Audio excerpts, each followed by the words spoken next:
Well, my friends, a very good morning to you. Welcome to the lovely Burton Waters here in Lincoln. Cockney Kayaker and boater here. Good to have your company as always.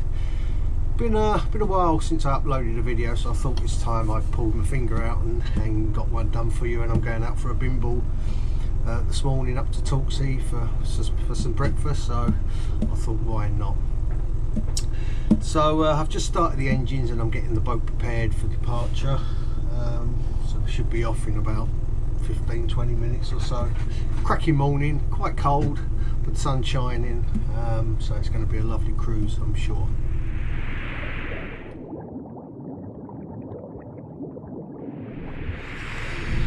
Anyway, just wanted to give an update really as to what's been happening since we last spoke. Done quite a lot of boating actually, hell of a lot, spent a lot of time on the boat. The plan was to go to Boston. I rang Boston Marina and they advised that perhaps it's not a good idea until early April because the Canal River Trust keep the water levels quite low towards Boston because of flooding, and there's a lot of boats there that are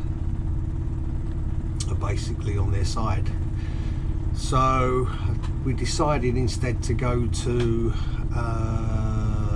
Torksey Bridge, which is Woodall Spa on the Witham. First time I'd actually done that really, through Stampend Lock, Bardney Lock, and a cracking cruise. I mean, it took us about 6 hours to get there. It was a really nice cruise. Went into town, had a few beers and come back and spent the night there and bimbled back the following day. Really nice. So I'm probably going to do Boston maybe sort of April sometime. Be nice if we got a few more daylight hours, so I could probably do it quite easily in one day. If not, I'd just spread it over 2 days, stopping off at Torksey Bridge because that's roughly about halfway. But also I've been thinking about the sort of boating that moving forward that I want to do. Now this Shetland 4+2 is a lovely boat, cracking boat, really comfortable, ticks 90% of the box really for us.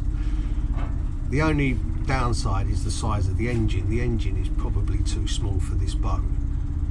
So I've been kind of toying with the idea of,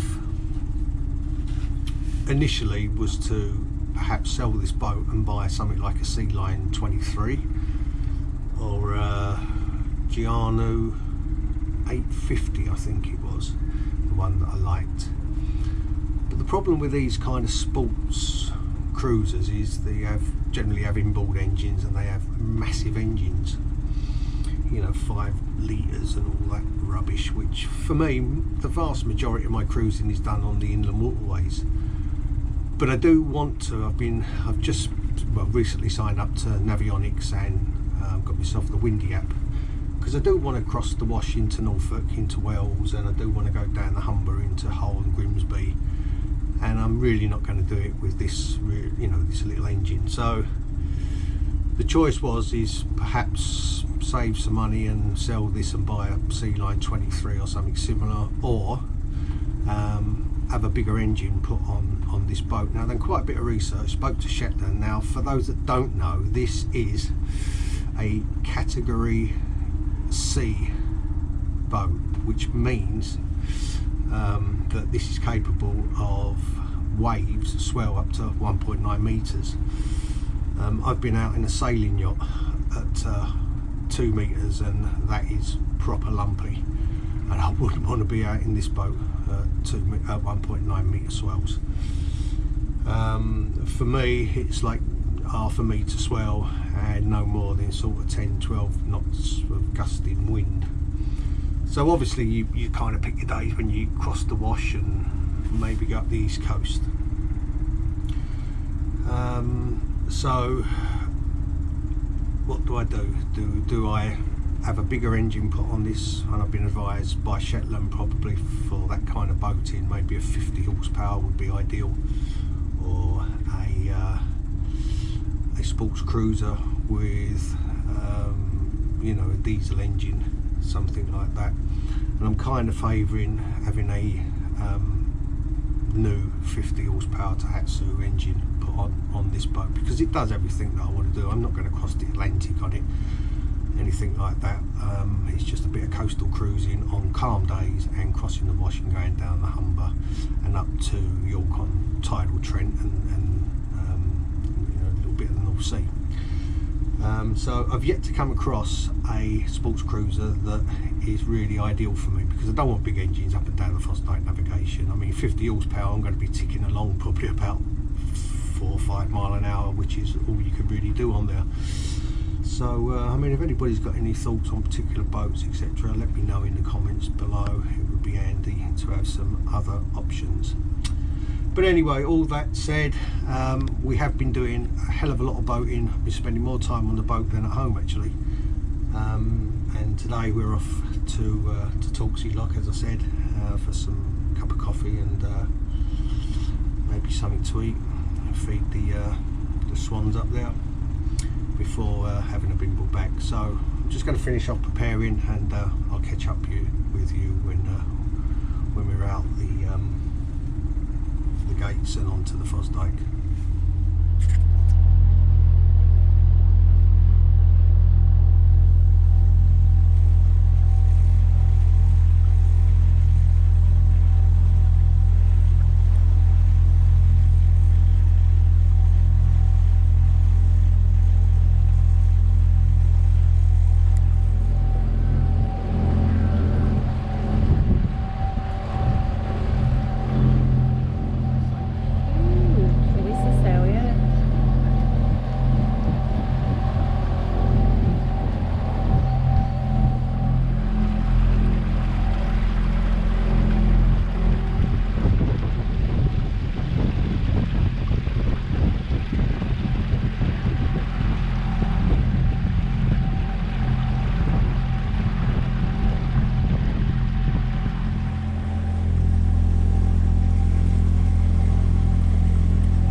Cruising at steady 4 mile an hour from Burton Waters. Left there at 9:30. It's coming up 10 o'clock, and we're just coming into Saxelby. So at steady pace, it takes about 45 minutes, and it's just over 2.5 miles. So not passed any boats yet. It's very, very quiet on the canal this morning, as it generally tends to be most of the time. I think when we went to Woodall Spa last week, you know, it was sort of 6 hours there, 6 hours back. Didn't pass a moving boat until we got back to the Brayford, and then we passed a few that were from sort of Burton Waters. So very, very, very quiet, and it was lovely days as well. We had 2 cracking days. But that's great. It means that got no traffic to contend with. Saxelby is a lovely village. I've said it before. The only thing to bear in mind is that there's a lot of fishermen here in Saxelby. Most of them are okay. They see you and they retrieve their lines, but there's the odd numbskull that doesn't see you. And when you go over their line, of course, it's my fault. So I can see already that we've got some fishermen up ahead. So we'll get through Saxelby, and the next stop will be Torksey. Catch you soon.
So just arrived at Torksey. It's taken us 2 hours to get here, and a total of just 7.5 miles from Burton Waters. So nice steady plod, a couple of hours.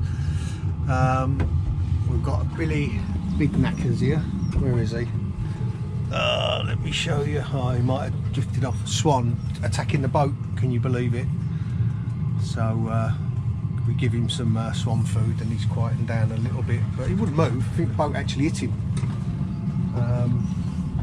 So he was up for it, and it's really cold. I've put the diesel heater on the way here. It got that cold, so it's nice and warm in this area, and we're just going to go up to the lock and grab something to drink.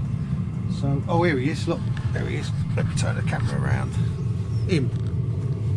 Taking the boat, him. I'm assuming it's a male, I don't know. That might be a female actually, the male might be further upstream, not sure. His hackles was up and weren't going to move, no way. So there must be maybe a nest somewhere, or they're starting to build a nest, I don't know. As lovely as they are, you know, when I was kayaking, it was I lost count the amount of times that bloody things would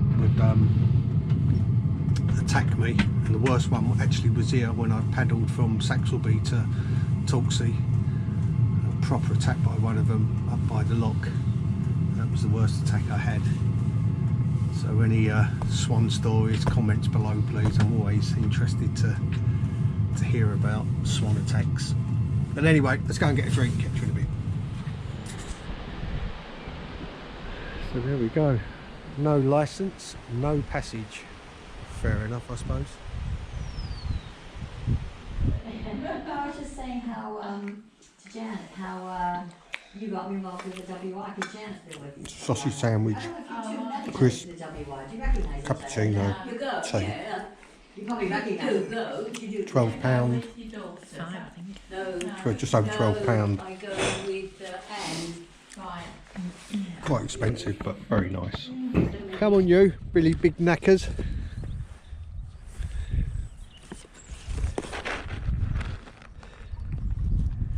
Here we go.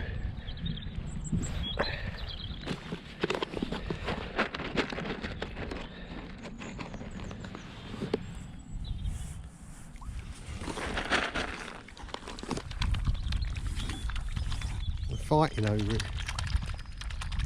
I think that's the male. I'm not sure.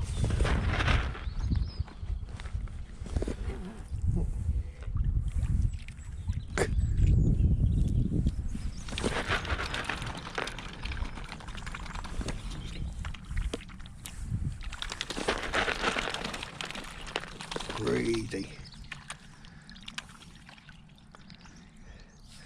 It's like the wife.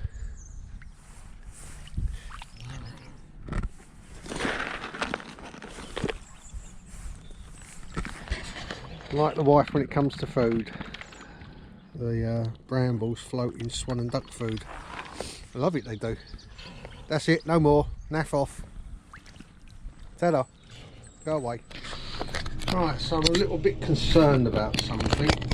I don't know whether my engine is putting oil into the water. I've just started the engine. I'm just going to go and check to see. I can see a little bit of oil just sort of there. Only a little bit. But I can't see any more accumulating around by the engine. Right, so we've left Torksey, heading to Saxelby and then on to Burton Waters. We kept our eye on that engine and it doesn't look like there's any fuel leaking or any oil leaking, so I'm not quite sure what's going on there. It's just I'll have to monitor that, I suppose. The thing is, if I decide to keep this boat, which is on the balance of probability I'm going to, you know, and I get a 50 horsepower engine on that, you know, I want to make sure that you know, Tohetsu engines, or I don't want to lose confidence in the Tohetsu engine, you know, because I wouldn't expect sort of oil leaks and that, you know, on an engine that's been serviced every year, well maintained.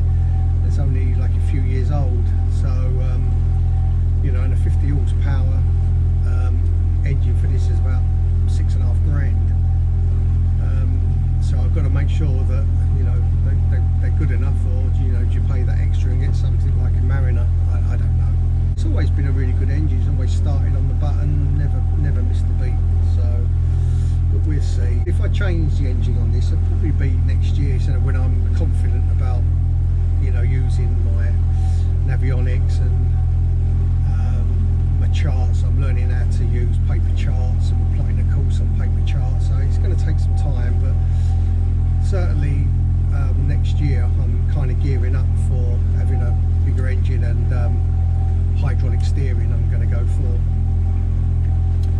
So that's the plan anyway, unless a boat comes along which has got the engine and got everything that I need, as in the kind of condition that this one's in.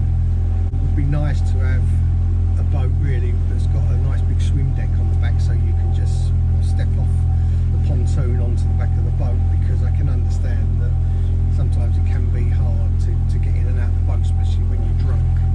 I mean, I don't think there's a boat that exists like a house that ticks, you know, every single box. There's always a compromise to be made, you know, and I think that once if I have a 50 horsepower put on, you know, hydraulic steering, I think, you know, I'll be able to go, you know, over the Wash, down the Humber, a little bit of coastal cruising, you know, all on calm sort of days really, and have the ability to, or the power just to punch the tide should I need to, because there's always going to be that occasion, you know, for instance, going through Torksey Lock heading to Hull, you know, if you go down to Trent Falls and anchor up and wait for the next flood tide, I'm going to be punching the tide to Hull, so you need you know, a little bit of power, and by all accounts 50 horsepower will give me that.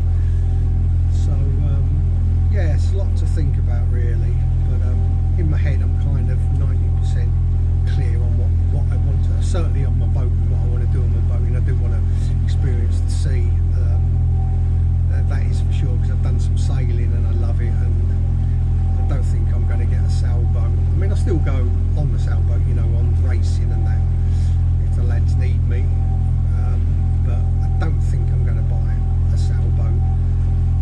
You know, I'm more than happy with what I've got. It's just that a bigger engine will make this boat more versatile. Right, so safely back on our berth here at the lovely Burton Waters. Nice morning's cruise. What's the time? 2:30.